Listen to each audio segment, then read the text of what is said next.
Welcome everyone to our final class on Eicha is Lamentations. And we're going to, in this class, we're going to talk about the last chapter and then go into, again, kind of looking at the book as a whole. I do think that maybe I was a little bit misleading in the last class when I talked about this chapter as a chapter of hope. It is a chapter of more connection than we've seen till now, because this chapter, unlike the others, opens as a prayer. Let's actually take a look and see how that is and how it's different from the other chapters up until this point. So I'll share my screen. Okay. We start this chapter speaking directly to God. This is a prayer to God. This is saying, God, we are now turning to you.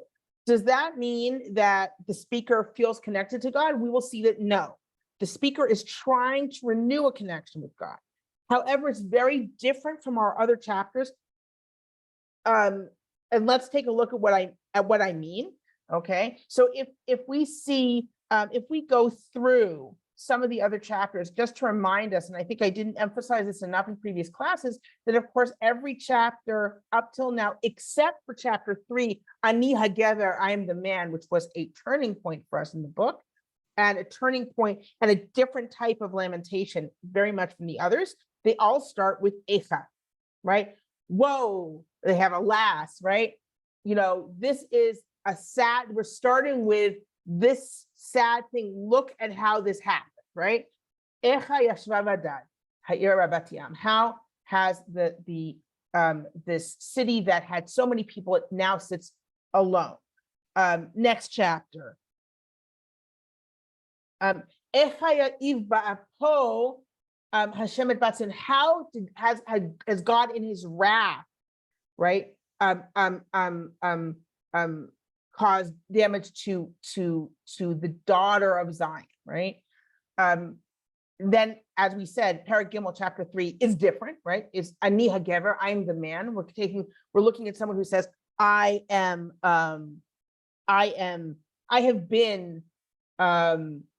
have been someone who suffered, and now I will tell you how to suffer in silence and renew that connection to God. Excuse me, I'm going to check my sound here, because I imagine that it's not. Oh, this should be right. Do you guys hear me okay? It should. The sound should be good. Okay, good. All right. Okay. So, and then so as I said, in chapter 3. We had this kind of turning point in the book as a whole, and a different type of lamentation where there are kind of lessons. This is how you deal with grief, right, on a personal level. And then once we come back to chapter 4, to Perek Daled, while we already have a different kind of, we're not accusing God the same way. We're still in the lamentation, very clearly in the lamentation. This isn't a prayer. Eicha yuam zahav, right? How has the gold been dulled, right? And it's a lament over the inhabitants of Zion and what happened to them in the siege and in the aftermath, right? So we have, each one of these has been a lamentation, very clearly a lamentation, starting with alas, woe, Eicha, right? How did this happen? And now we have come to a different structure, a different chapter. And it's very clear to pretty much everyone that this chapter is written with a distance of time. This is already written when it's not quite as fresh. The question is, how not fresh is it? And we're going to come back to the question, like, is this actually from a different generation, which is a possibility? Is this a second generation that's writing this? Or is it still the same generation? And also in general, it's usually considered to be, I would say, I guess there are different opinions about, is this for the people who have remained in the area of Jerusalem and Judah? It seems that way because of what they're talking about, because they seem to be talking about the aftermath of the destruction and not the destruction itself. You can read some of the verses as talking about the siege, but it doesn't seem to be that way. Okay, going back, okay, this is a classic, a prayer, a lamenting prayer, a communal prayer to God, saying, look at what's happened to us. We have parallels with similar prayers in the Psalms that end on a much more optimistic note than this does. So let's dive in. Zechor Adonai ma haya lanu habita ure'eh et cherpataynu. So pay attention. We translate remember, but it doesn't really mean remember. It means pay attention. Look, God, at what has happened to us. Look and see our shame, right? Feel like look, not just look, obviously, feel what we're feeling, connect to us. Nachlatenu nepcha l'zarim, batenu l'nochrim. Our portion has been turned over to strangers, our houses to foreigners. It's not clear here. There are two ways of reading nachala. Nachala could simply be speaking about Eretz Yisrael, the land of Israel as a whole. The land of Israel has been our nachala, our portion has been turned over. It can also, and it usually is in Tanakh, it usually is actually referring to not the land of Israel as a whole, but to individual portions. And there it could be actually saying my nachala, and when you use the word nachala, you're calling on all the meaning of a nachala in the Torah, which is that there's a religious meaning to passing that on, if not to your children, then at least to your relatives. There are all sorts of mechanisms in the Torah so that your nachala does not leave your family, right? Even if you're in debt, your relative should buy it. There are all sorts of things to keep it in the family. And this hereditary portion has been turned over not only to non-family members, but to people from outside of Israel, right? Our homes are now being lived in by foreigners. Of course, this also harkens back to curses that you'll build a house and another will dwell in it. And then continuing on, Yitomim hayinu ve'enav imotenu ke'almanot. Again, there are two ways of reading this verse. One is that it's literal.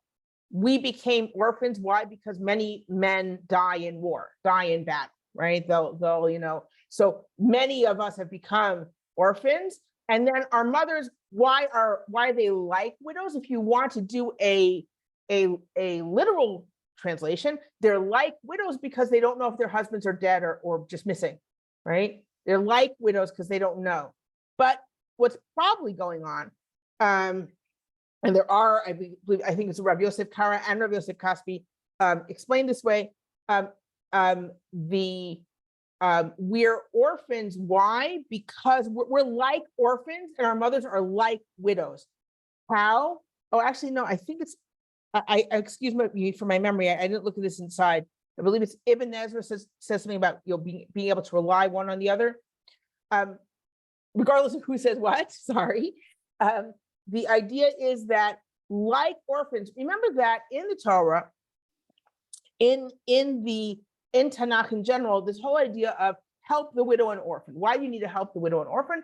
You need to help the widow and orphan because they have zero protection and zero source of income, right? That is the case of the widow and orphan. They have no one to protect them. And that means that they have no one to protect them if someone decides to charge them too much for something, or if someone decides to take them to court, they have no one to come to their aid. That's the situation here where we have become like orphans. Our mothers are like widows because there's no one who can help us. There's no one who can protect us. There's no one who can support us. We're just, and then it goes on.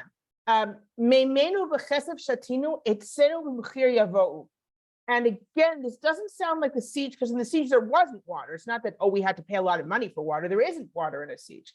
And no one cares about trees so much in a siege in general, except that the guys outside are chopping down all your trees and you have to watch, but no one's buying trees in a siege.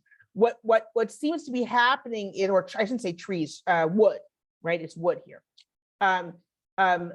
Is that these are the people who are still in the area. These people are living around a destroyed Jerusalem, and these wells that should be their wells, and these trees that should be their trees, they now must pay money for. It's our water. These are our trees. It's our woods. And we have to pay money for this because of the foreign conqueror. And this is, it's interesting because it's using a phrase that's usually used in battle. And this is a good translation, we're hotly pursued. This is the way this phrase is used in Tanakh, that it expresses someone who's pursuing you very, very closely because they're right on your neck, right? And it's using this phrase to talk about how difficult, not hotly, but how difficult it is just to exist, right? We're completely tired out. They're not letting us rest, okay? Because we have no support. We have to pay for everything, things that should be ours. We don't have our homes anymore. We have no rest. Mitzrayim natanu yad ashur lisboa lachem. Let me go back and say something actually about the way this chapter is structured. So this chapter is an empty acrostic. In other words, it's not alphabetical at all, but it has 22 verses. In other words, it's as if it's alphabetical, right? It has the number of verses as if it were alphabetical, but it's not in fact alphabetical. There are several psalms like this, and frequently they follow acrostic psalms. Not always, but most of them follow an acrostic psalm. So it seems to be like, okay, you have one that's actually using the alphabet, and the next one is not using the alphabet, but it has the same number of verses. And it's probably, again, to give a structure to this crying out. In other words, once you're lamenting this, so when do you stop? Well, we're going to set the number of verses according to the alphabet. That's what we've been doing the whole chapter, all these lamentations have been doing that. So in this final prayer, we're going to do the same thing. We're going to set it for the number of verses as if it were an alphabetical. Okay. Mitzrayim natanu yad ashur lispoa lachem. Usually, and there are those who interpret this to be that we asked for bread from Egypt, and we asked, like when we were exiled, we had to go out to Egypt and ask them for help, and go to Assyria and ask them for help. And in fact, a number of Jews went to Egypt. If we look here, this is Jeremiah, Yirmiyahu, Yudalich. That's Jeremiah 14. And this is not what I wanted to do. It isn't also in Jeremiah, but in 2 Kings. Here I'm bringing Melachim Bet Chafei. In 2 Kings 25, okay, when Gedaliah is killed, right, after that, people go to Egypt. Vayakumu here, I'll put in with the translation, okay. After Gedaliah is killed, they know we better get out because they were worried about what the Babylonians are going to do now. Vayakumu chol ha'am mikatonvad gadol v'sarei chayalim vayavo Mitzrayim. So all the people from young to older and all the army men, right? They all went to Egypt because they were afraid of the Babylonians, right? Classically, of course, Jeremiah says, don't go to Egypt. They asked Jeremiah what to do. He says, just don't go to Egypt. They say, we're going to Egypt. Never fails. No one ever listens to Jeremiah. No one listens to Yirmiyahu. It would be funny if it weren't so tragic. That's the way it goes. So you could say, oh well, it's talking about going into exile, and they were asking. But natanu yad, that language is generally used for making a treaty. That we made a treaty with Egypt and we made a treaty with Assyria in order to make sure that during a siege we'd have bread, right? Or to make sure that we would have bread. And of course, those treaties did not work out. Avotenu chat'u ve'inam v'anachnu avonotehem savalnu. Our forefathers have sinned, and they are no longer, and we are bearing their sin. Now, a moment here. So this is one of the places where some people say, well, are we in a different generation? Is this actually a generation of people who are still in the land of Israel, hanging around a destroyed city in a destroyed countryside, and it's the next generation, right? And they're saying our forefathers, where the temple was destroyed, they're the ones who sinned, and we are suffering it. I do agree with Adele Berlin here that the point here is not that we didn't sin. That's not the point. The point is that there's this ongoing sin and we're suffering. That is the point. It's not, there isn't a point being made here that we didn't sin, right? The point is our father sinned, and that caused a chain of reaction that we now suffer from. And it's not saying, oh, are we also sinners? Are we not also sinners? That's not really the point here. So, and honestly, I think that you could easily still say that this is the generation of the destruction, because during the destruction, people were saying this, right? Famously, and you've heard me talk about this before, in both Jeremiah and Ezekiel, in both Yirmiyahu and Yechezkel, we have a quote of that verse, Avot achlu boser v'shinei banim tikena. Our forefathers ate raw grapes, and the teeth of the fathers ate raw grapes, and the teeth of the sons were dull. So, the idea being, our forefathers sinned and we suffer, right? And that is in general an idea that's very common in the Torah and in Tanakh in general, in the Hebrew Bible in general, that people suffer for a previous generation sins. When does this become a theological problem? And I'll just mention it because you've heard me talk about it at length. When does this become a problem? It becomes a problem really right around the time of the destruction. It becomes theologically untenable in terms of, and I think it's just because the way people's worldviews have changed, and also the fact of the exile and not being as connected to, and having communities that aren't as connected to each other, and the importance of the individual. So when Yirmiyahu says, when Yirmiyahu quotes that verse, and his prophecy is, in the future that won't be true. And Yechezkel, what Yechezkel says is, that's not true now. You cannot say this. People only suffer for the punishment of their current sin. But this is new when Yechezkel says it. That idea is new. Everyone just assumes that when your forefathers sinned, this absolutely can carry over to you. So it's not making some big theological statement when they say this. Yes. I don't understand. You're saying that right about this time, this became a theological issue. So why don't you think that's what's in this passage? I'll tell you why, because there's no argument about it. Because you're saying that this is being brought as a challenge, right? You could read it that way. There's nothing, I can't prove that it's not a challenge here, right? Because you could just say, well, this is making a point. The question is, if you're making a point that strong, why aren't you following it up? If your whole point is we don't deserve this, I would expect a follow-up here. It seems to be more part of the mourning. Our fathers sinned and now we're suffering. It seems to be more part of an assumption. I'm not saying it's coming from the same place that phrase comes from. It's coming from the same place that the saying comes from. That avot achlu boser v'shinei banim tikena, that what the fathers do comes down to the sons, to the children. It's coming from the same place, but it's not being brought as an argument. It's not being like, this is problematic. It's like, this is what happened. Okay. Right? That's what I'm saying. Yeah. Okay. Now, again, you can argue with that, but I would expect in that case, there to be a follow-up here. Can everyone see my screen? Yeah, okay, good.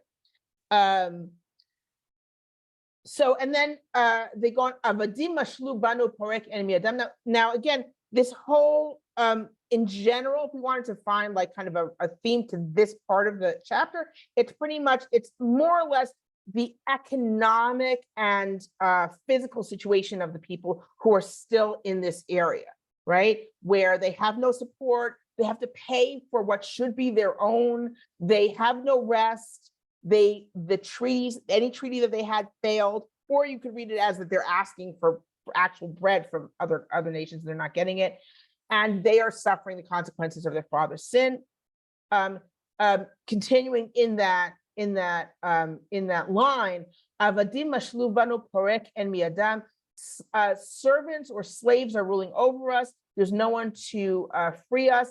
it isn't super clear who this is referring to. It might be referring to people from, for example, Edom, that used to be the ones who were serving Israel, and now they're the ones on top, and maybe other neighboring nations as well. It could be a reference to what the Babylonian system of rule was, that they took people who were from the underclasses and kind of put them in positions of responsibility, and then they made lives of these people remaining very, very hard. We can't be exactly sure who they're referring to here. And this is describing a situation where the central rule has completely broken down, right? Because we have to risk our lives to bring bread. Why? Because of the sword of the wilderness. What does that mean? There are bandits out there. Because again, there's been an exile, there's been destruction, places aren't inhabited anymore. So just to bring just to harvest anything, just to bring food, we have to go out and risk our lives in a place in a place of it's as it were the Wild West, right? It's a place of chaos. It's a place where there are where anyone can kill you. It's so that's another aspect of what's happened after things have fallen.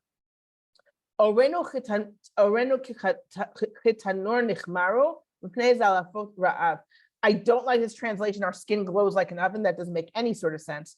Our skin, there are two possible translations just from context. We actually see both translations side by side in the Septuagint and in the Pshita, right? Which is that either our skin wrinkled, right? Or our skin became black, right? And this idea because of the hunger pangs, the pangs of hunger, or you can say the sickness of hunger, right? But it's more like the fits of hunger. Like I think it's more like pangs of hunger. But so our essentially it's easier to imagine kind of they withered, right? That they got all wrinkled, but it's also very possible that they're actually referring to kind of darkening of the skin that's supposed to happen whenever anything kind of bad happens to you physically. Nashim b'tzion inu b'tulot barei Yehuda. This is now we're going to go into a different section of this chapter, which is talking about how every level of society has been harmed by the aftermath of the destruction. Okay, let's start with the first people always to be harmed, the women. Nashim b'tzion inu b'tulot barei Yehuda. Women were being raped in Zion.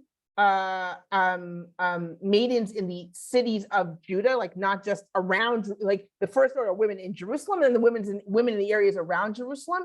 The question here is, are they talking about during the destruction, when in fact during a war, this happens very frequently that women are raped there are essentially mass rapes in war. It's a little bit less likely after things have settled, but perhaps it's talking about the initial aftermath, like maybe right after the destruction, the soldiers are still around and they're doing things. Sarim biyadam nitlu, pnei zkenim lo nehadaru. The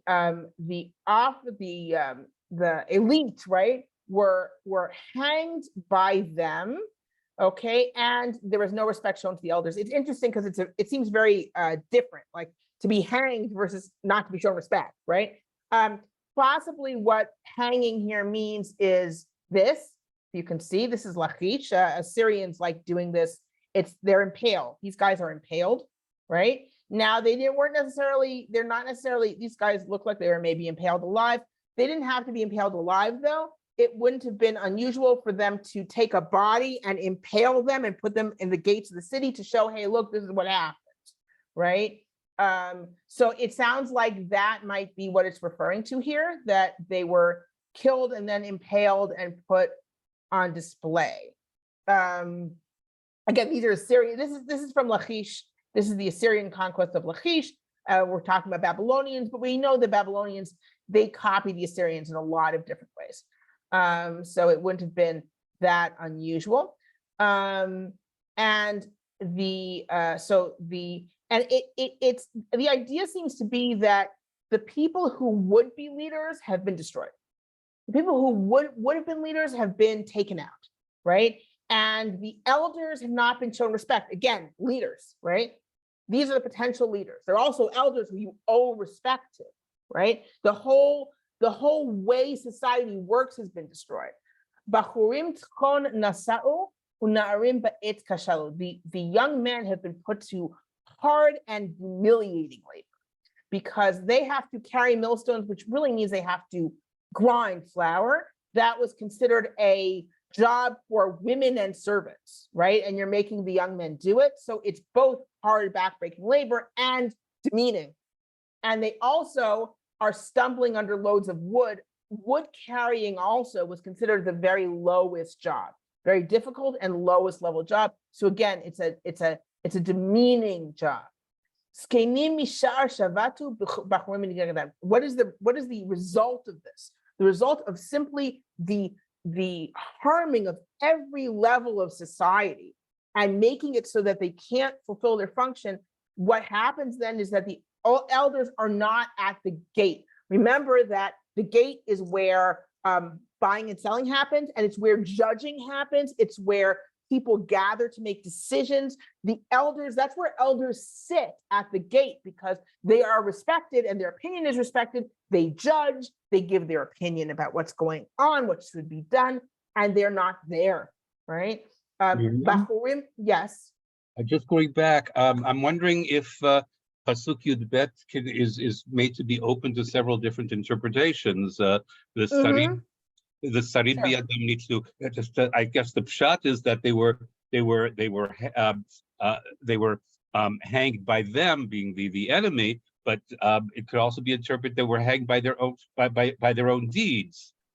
Yes, you could say they were hanged by their own deeds. You could. I don't think probably at the time suicides was not to be caught was not a common thing. So probably that's not what it's referring to. But what you said, that's not what you said. I'm not saying that's what you said. I'm just thinking that would be another thing you could say. You could say that they killed themselves, or they hanged themselves, but that would not have been a usual thing for No, I wasn't thinking that at all. I was thinking on account of their deeds. I know. I was just adding. So you're saying that they were hanged by their own hands in that they sinned. Yeah, right? that they had a part in their own fate. Yeah, but that's not the point of this. You could absolutely say this if you just took that passage, right? So, yeah. But in context, it's talking about how everyone's been harmed by the enemy and by what happened. So I don't think that here it's talking about their sin. And another possible interpretation, which is very, very morbid, is that their punishment was something akin to crucifixion, where they were actually strung up by their hands. Right. So, okay. So this is. Thank you for leading me to a different interpretation, which I had actually forgotten. I remember that there was another interpretation. I forgot what it was.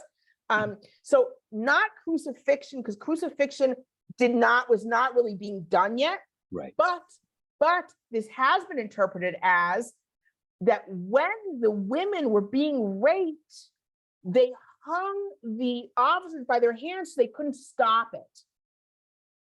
And that's what it's referring to. In other words, it's not meant to be read as a separate verse. It's the women were being raped, and at the same time, these officers, these leaders had their hands tied. They were hung by their hands, not to kill them, but to make them completely helpless. They couldn't stop what was going on.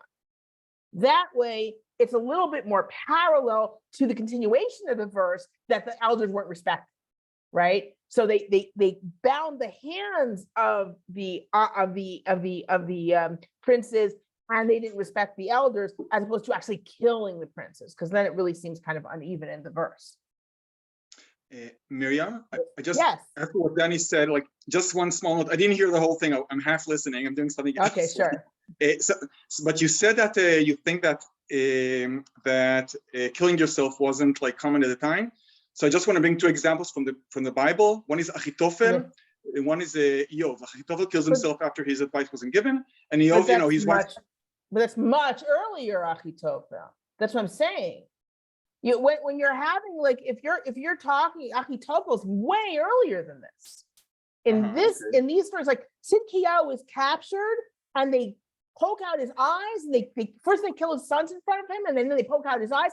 No one was saying, "I'm about to be caught. I'm going to kill myself." Right? He must have known when they were closing in, but he didn't kill himself.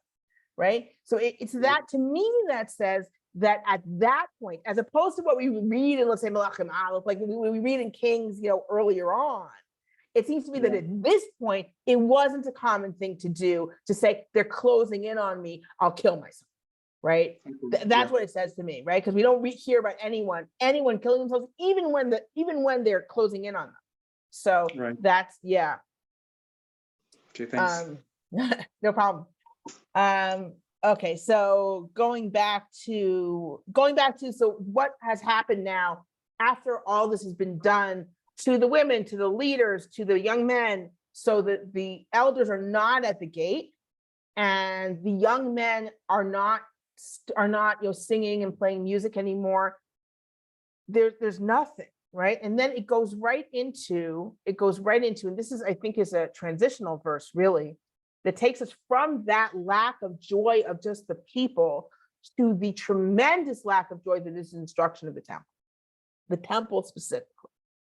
Shavat Mesosli, and know how little we've actually talked about the temple in the previous Lamentations. We've actually mentioned them, but that hasn't been always the center. We've mentioned it, but it hasn't always been the center. Here it's very clear that this is the apex of the misery.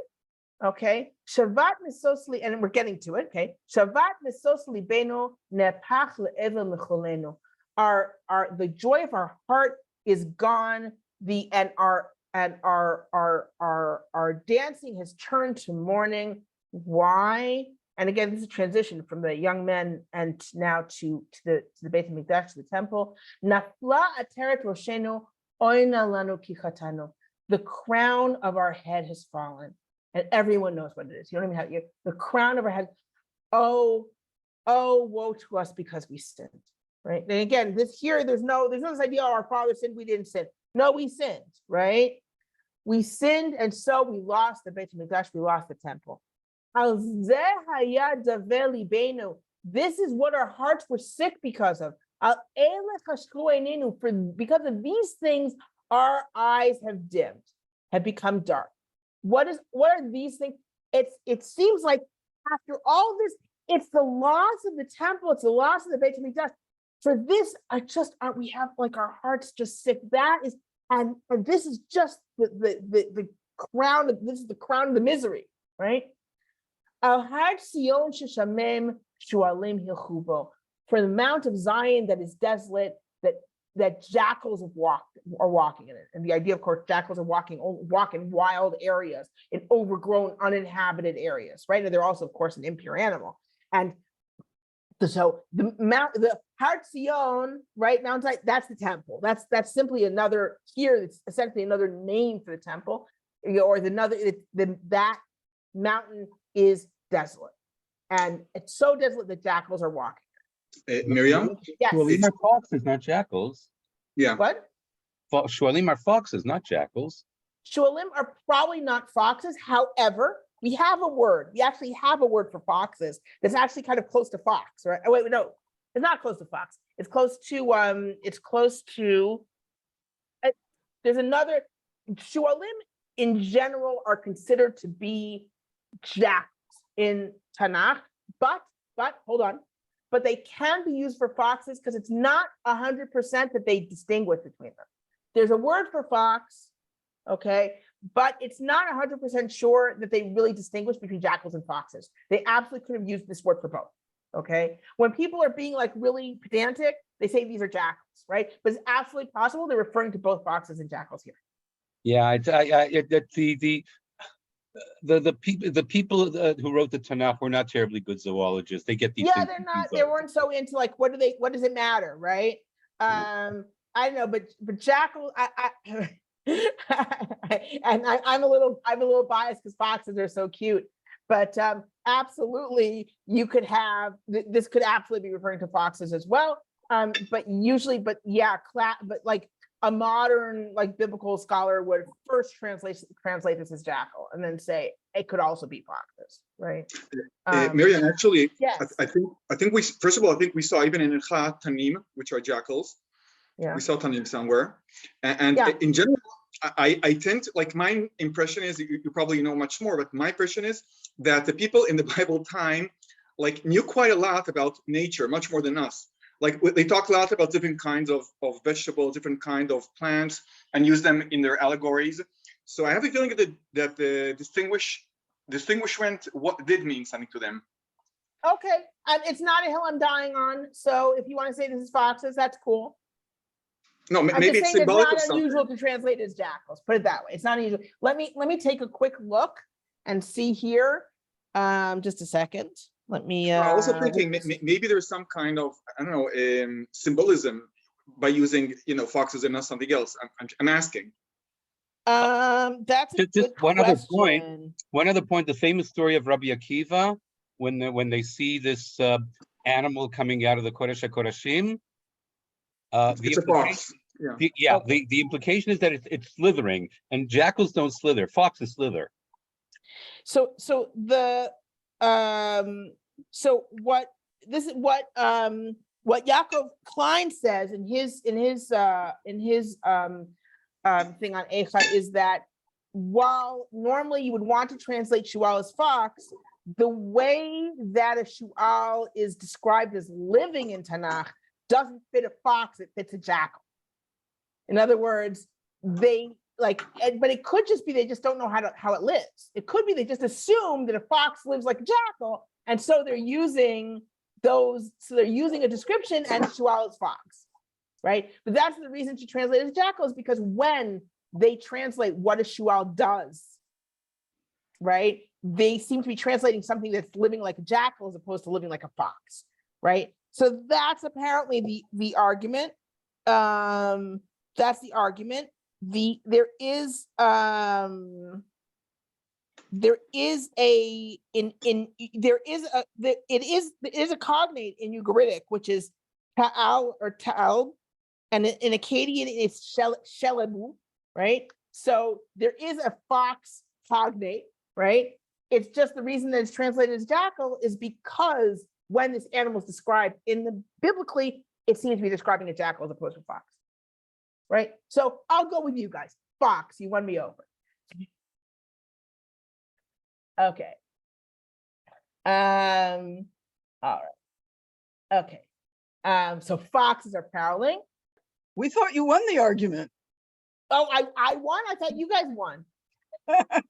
We were really surprised that Can we call it a respectful tie? Yeah, we'll call it a tie. We'll call it a tie. So here,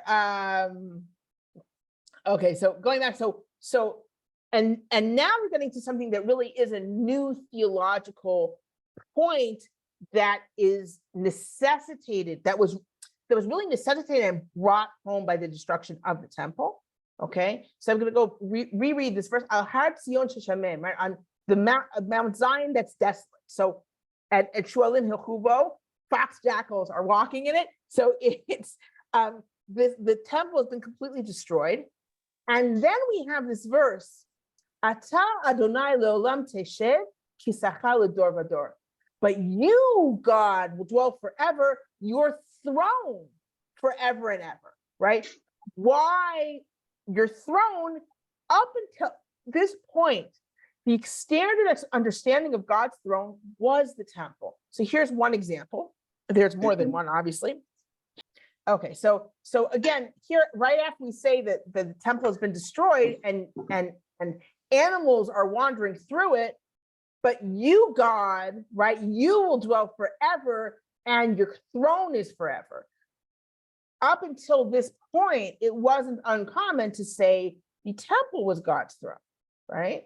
That's here we have, for example, here, this is Yirmiyahu Yudala, Jeremiah 14, right? Right? Don't dishonor for your own name, for your own sake, right? And don't dishonor your throne. right? And what's it talking about? It's talking about the possible like destruction of the temple, right? What does it mean to dishonor your throne if your throne's in heaven? That's not what he's talking about. He's talking about the temple. We see it also in Yeshayahu and Isaiah, in the beginning of Isaiah, this idea that God's throne is the temple, right? And that God, as it were, dwells in the temple. And here we say, here there's a clear understanding, a clear declaration. We know that your temple was destroyed, but you, God, and your throne, right, will live forever. We already see in what's frequently called second Isaiah that this idea that God's throne is in heaven, right? So this we have a so now we've moved because we had to, right? You have to have graduate in your understanding of where and how God lives, as it were. Okay, and now we're moving to the very end of the chapter. And we're going to discuss this for a bit. Lama lanetzach tishkachenu tazvenu le'orach yamim. So here, this is our transition.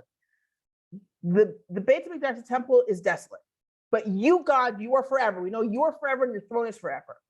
So lama lanetzach tishkachenu tazvenu le'orach yamim. Why will you forget us forever? Why will you leave us for such a long time? Right? That you, God, are forever. Are you going to be doing this forever? Are you going to forget us forever? Right? Hashivenu Adonai elecha v'nashuva chadesh yamenu kikedem. God, bring us back and we shall return. Renew our days like always. What does it mean we will return here? Frequently we say, well, it would mean we'll repent. But here there's already been a repentance. The point of this chapter is we already recognized our sin. We sinned. It said, we sinned. Woe is us because we sinned. We've already repented. What is the return? It's the renewal of the relationship with God. It's the renewal of the covenant, right? God, bring us back and we'll return and renew our days as before, renew our connection to you.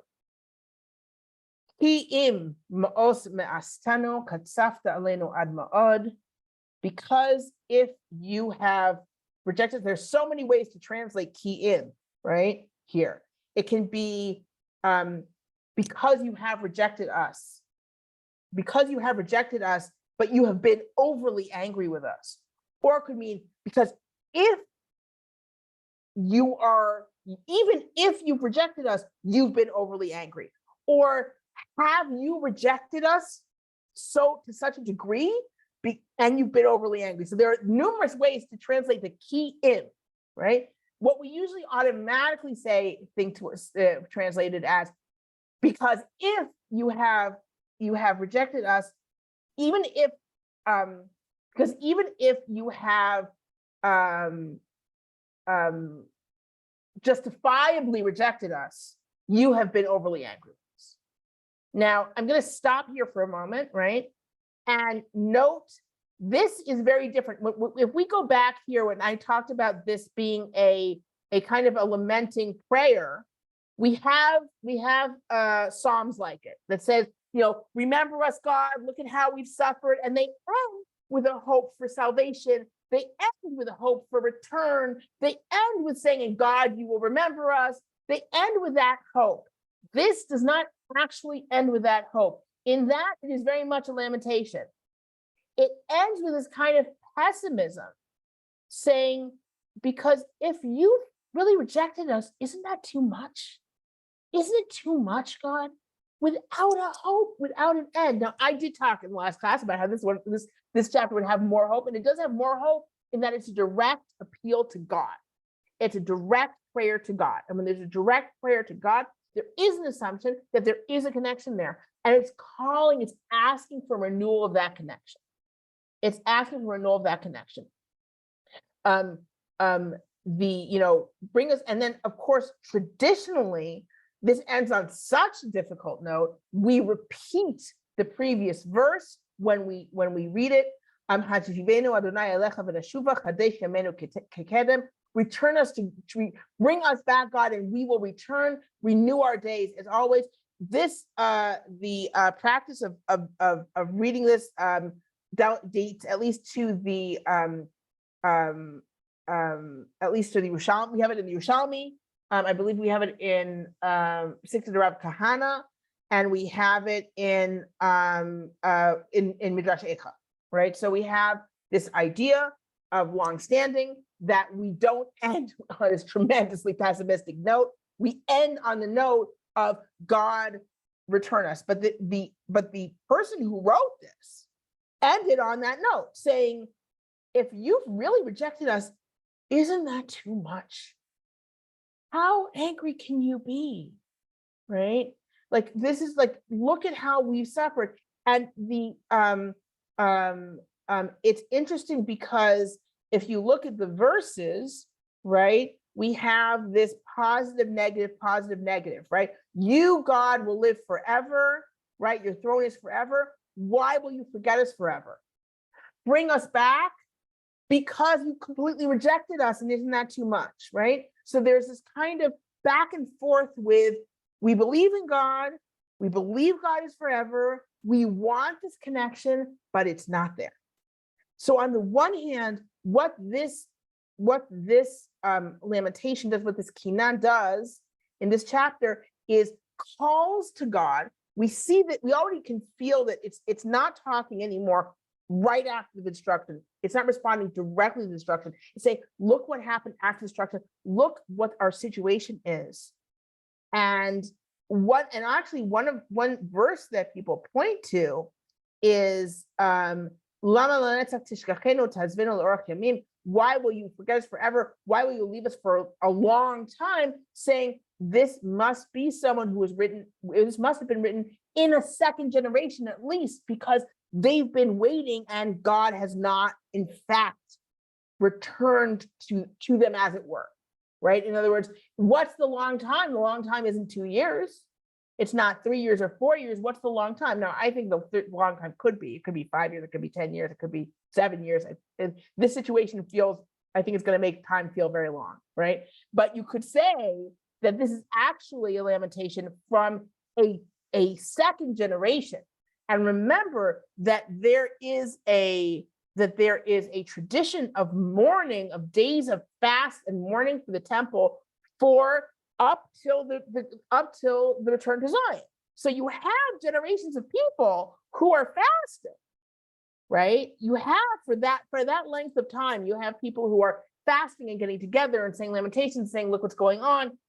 So there absolutely is a context for such a lamentation to be written. Miriam? So, yes. I'm not sure I can put my finger on it, but it somehow gives me the impression that the voice that's speaking here is actually of somebody who is in the very early stages of Shivat Zion already, where at the time when the second temple is in a very, very precarious state and can easily fall again. And I do not agree. I'll tell you why. okay. I think even in the beginning days of the return to Zion, this was absolutely a very hopeful time. There was absolutely times when people had it hard, and it was difficult, but they were very hopeful. And there were absolutely, there's absolutely an interpretation of that this return was an expression of God making things, God making things right again, right? So there's, and anyone who did return, well, I mean, again, the myth of the empty land is the myth of the empty land. There are people who had stayed there the whole time, right? But I don't think that anyone during the return to Zion would talk about women being raped, right? Or members of the elite being hanged. I don't think they what they're talking about, and let's be honest. When we can tell from Zechariah's prophecy, they're worried about keeping old people alive. It's a whole different thing, right? They want old people and children to live and to be able to flourish, right? They have a difference. They have a hard time, but their context is a very different one. They're not coming right out of a flourishing temple in Jerusalem, and this is what our society is like. They're rebuilding a society. Well, again, it gets iffy, right? Because I automatically start talking in terms that are set up by Ezra, Nehemiah, and things like about the returning Babylonians. But of course, there are people who remained. But their difficulty is not. I don't think this is the way at all they would be talking about their situation. And I also I think they might say to God, help us with food where our harvest went bad. But I don't think that they would have this kind of expression of return us and we will come back. God has returned them because Cyrus had a decree, right? And that absolutely is interpreted, at least by large groups of Jews, that this is essentially a divine decree that is allowing them to come back. So I don't think that this would fit the return to Zion. I do think it fits someone who is from a part of a community that does feel that God is or will listen, is listening or will listen at the same time that they feel this distance because of their situation. So to talk about this in the context of the book. So again, I do think that each chapter of Eicha is its own lamentation, right? And we can read each one as what is it reacting to and what is it saying and what is it doing, right? But we can also look at the way these chapters are put together, these lamentations are put together, and the journey they take us on, right? Where we can, again, the first chapter is a little bit more kind of, it's not as visceral as some of the chapters that follow, but it kind of sets up all the topics that we're going to be discussing in these lamentations, and it is absolutely a lamentation. And then we have this kind of really this expression in the second, and in first chapter absolutely has this idea both of God acting as our enemy, we sinned, we should hope to God, and it's got all the topics in it, right? And it's not clear how close to the destruction the first chapter was written. You could have different interpretations or different explanations. And chapter 2 is where this unbelievable feeling of betrayal and horror of God is acting as my enemy. God is acting as my enemy. And how do I handle that? And it's just all horror, right? And then we have chapter 3, Perek Gimel, which says, okay, I'm a man who suffered, and I will tell you what it is to suffer, and then I will tell you how you should handle that suffering and what you need to do. And you need to turn to God. And surely, if you do, God will eventually listen. God will eventually take you back, and God will eventually make things right. And that chapter allows a shift from the horror and betrayal of Perek Beth, chapter 2, to Perek Dalet, to chapter 4, which is still expressing this idea that of the suffering, but is not saying God is doing this to us directly. It's not saying God is harming us. God wanted to harm us. It's already saying, okay, this is what happened. This is horrible. And it allows that trying to reconnect to God and having a hope. Let me share my screen because I'm just talking. Let's go back here. Here we are. Right. The horror of the siege, right? And absolutely God vented his fury, but most of if we look at, again, if you remember in chapter 4, most of the pain of the inhabitants and what happened to the inhabitants and what happened to women who couldn't feed their babies and all that horror is not set. It's described without saying, and God did this to us, right? Until we get to, and it's really describing the pain, the horrors of the siege. Until it says God really did vent his fury, right? God really destroyed Zion, and it is immediately followed because of sins. This happened because of the sins of the leaders, right? And that in itself becomes a punishment. And again, it's a painful lamentation. but it can end because there's this issue of, because there's this describing the terrible nature of the siege. God vented his fury, not saying, oh, God did X, Y, Z. God did this to me, that to me, the other thing to me. All this happened to me. God, and then saying God vented his fury because we sinned. There were sins, right? And then, so then in the final part of this chapter, you could say, okay, God is going to pay back the nations who hurt us for what happened. And we have served out our sin. Tam avonech bat Zion, lo yosif laglotech, pakar avonech bat Edom, gilal chatotech. The sin of the daughter of Zion is finished, is used up because we've served our punishment. Okay, God is no longer going to either exile us or kind of reveal our nakedness, as it were, and instead God will take Edom to task for its sins. Okay, and because we've had this, and we've had to have, this is important.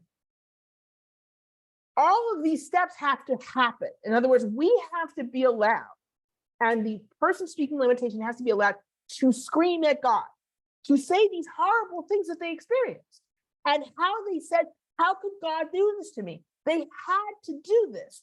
And then they need that turning point that they get in Perek Gimel in chapter 3 to say, so what do I do? How do I climb out of this? And then they can go back and still cry and still say how horrible this was, but still end with some hope that God is going to eventually see, and he's going to, and because we've served our sin. And then you can get to that last chapter where there's the distance. This is what's happening to us now after the destruction. This is our situation. It's a terrible situation. Remember, every one of these chapters is a lamentation, right? But it's all in the context of a prayer to God.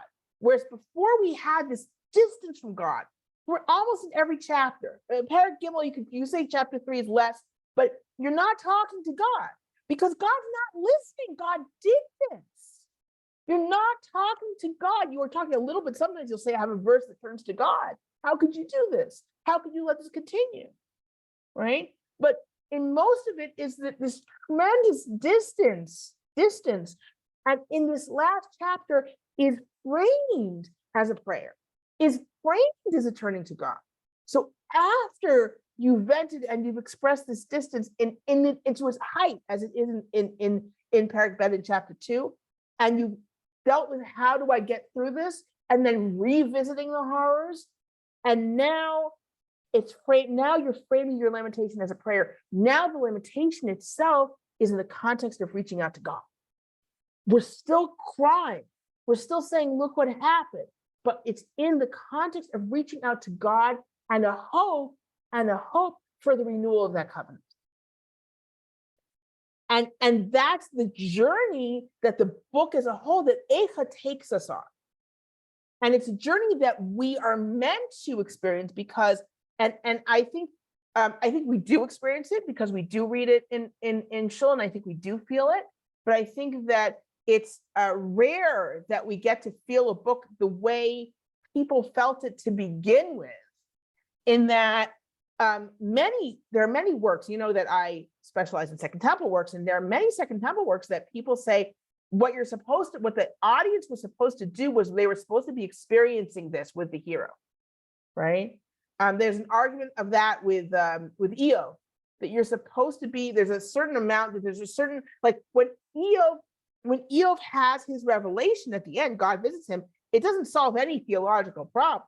But he's like, yay, everything's great. You're kind of supposed to, there are times when, and I'm not using that as an example of Second Temple literature, but if you say, let's say in Fourth Ezra has a similar thing where there's a revelation which changes everything for him. And it seems like you're supposed to be experiencing that revelation with him, right? This is kind of performative, and you're supposed to feel it, right? A lot of the times, certain prayers where we're loading on adjectives, God is this, this is that. The angels sing this way and that way. We're supposed to be feeling that. It's supposed to be lifting us to a certain height because we're supposed to be feeling it and imagining it. Here, we really do have that. The way it's put together is meant to take us on a certain journey. It's meant to take us through an experience that we do experience. So I do think that we have to look at each kina, each chapter of Eicha separately and say what it expresses, but it also makes sense to look at the book as a whole and see what we go through and what we're meant to go through and what it does, what the book as a whole does in terms of the experience of mourning. Any questions or comments? Danny and Libby, you had a question or comment?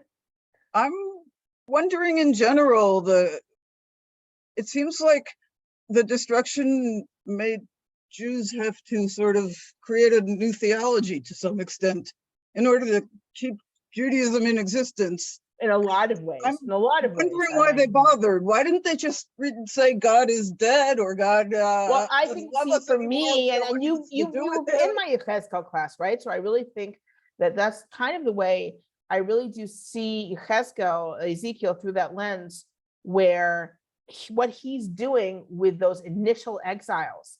The initial exiles are like, they don't know what the story is. They don't know. Does this mean God rejected us? Does this mean it's over for us? We're just not part of the nation anymore. At least they have never experienced this, where there's this huge group of Judeans, Israelites, whatever, that are out of the country and that aren't coming back, right?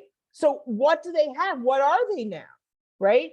And that's a big part of what Yechezkel is doing, is saying, no. Listen, you guys, God is still with you. God is watching you. God's with you. He's not just with those guys. He said the guys who were still staying there, the guys who were still in Judea are like, yeah, God chose us and not you. Bye, guys, right? And Ezekiel's saying, no. Yechezkel's saying, no. You guys have a connection, God. And I think when you have, so that's what allows it. That's the first thing that allows it. You have Yechezkel, and you have this desire to believe that you're still part of this. And then when everyone else is exiled, they already have this group that says, yes, we were exiles and we weren't coming back, but we're still part of the nation, right? We're still part of. Why do they want to think that? Why don't they want to just say we've had enough of this and we're going to become like everyone else around here? First of all, there wasn't like everyone else, because they were Judeans. In other words, this is not.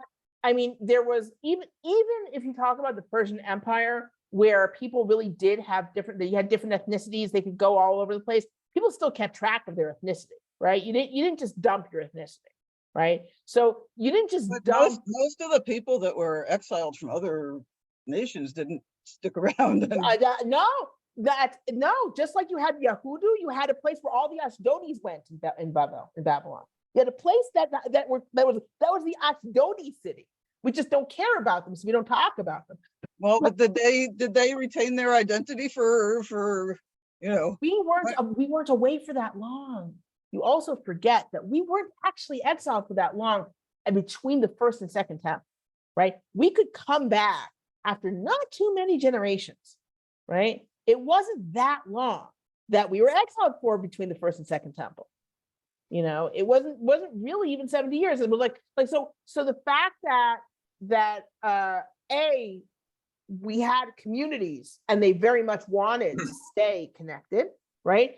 And then you had the return. Now, also, I do want to say that we have, for example, the Jews in that we found all the documents from, who were in Babylon. They didn't come back. They didn't have any return to Zion. They just stayed there. It's not super clear what they kept or what they didn't keep. They had names. They had Jewish names. What else they did? Who knows? We have. It's interesting because I was speaking to someone. I met someone who is researching. We actually have documents from the Assyrian Jews who were exiled. We have, because we know from their names, right? And so we actually do have documents from them. And I asked him what he thinks happened to them. He said, I think that they just went back to Judea. He said a lot of them were moving south. And it makes sense that when they could, they just joined the Judeans. And you have it in Ezra and Nehemiah, they talk about people from different tribes. So one assumes some of them assimilated, like some of them just went off on their own, whatever, and some of them came back. So it's not, so, there's a desire to keep that connection. I think, I imagine, I mean, it's interesting in general, like someone once, I remember I was talking once, I was at a Shabbat meal and a professor was talking about, how there's no real, in the Second Temple period, and I'm going to talk to you later now, there's no, the barriers were fluid between Jews and non-Jews and and look at Philo's nephew. I always forget his name. What's Philo's nephew's name? The guy he really rose in the ranks, right? He really rose in the ranks. And I'm like, well, that's great that he rose in the ranks and he kind of left. But Philo wrote a whole thing to him telling him not to leave Judaism. So clearly from Philo's point of view, there was the boundary line and he didn't want his nephew to cross it, right? So it's interesting when you have in our people's history, right? In our history, that has been a theme where people were like, and I frankly, I look at medieval Jewry or Jews in the 1700s, and I'm like, I shrug my shoulders. How did they do it? They suffered so much, right? I've never had a pogrom happen to me, I never had a crusade happen to me. And they're just like, no, we're Jewish, right? Like, why? I mean, I know why, right? But it's easy for me to know why. It's easy for me to know why I don't suffer for it, right? So, it's just, but in this case, they were exiled as a community. The Jews to Babylon, they were exiled as a community. Sorry, Philo had two nephews. There was Tiberius Julius Alexander and Marcus Julius Alexander. So I'm talking about Tiberius, I think. But just as a comment, when we guide in the Western Wall tunnels, we say that some of the Jews in Israel did not get taken into exile. They fled to Jerusalem, which is what made Jerusalem larger because the borders weren't that far. So not everybody got dragged away. Also, that's another thing. Yes, that's absolutely true. It's absolutely true. The ones who weren't exiled from Assyria, they all kind of clustered around Jerusalem, and you see absolutely. There's a good article on that shows kind of the way it spread, right? Yeah. And that you actually had like farms having more people living outside of the walls. There was this explosion of population, right? But I was talking about the Assyrians who actually were exiled to Assyria. So he's actually doing research on the documents that we have from them that were the Jews who were actually exiled to Assyria, because we can tell who they are because of their names. So Jews that were exiled to Assyria came back to Judea? I don't know if you can prove that. I asked him and I said, what do you think happened to them? And he said, I think that they were already moving south when they were getting, I guess when they're getting closer to the return to Zion, they were always moving south. So he thought that they went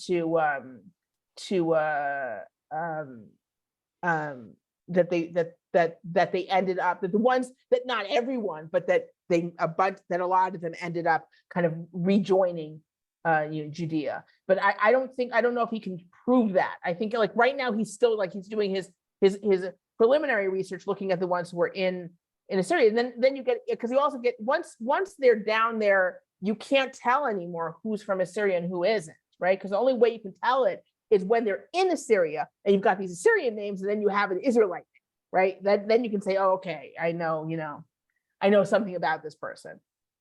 The difference between the Israelite names and the Judah names, there wasn't there supposed to be? No, he says you can't. He says you can't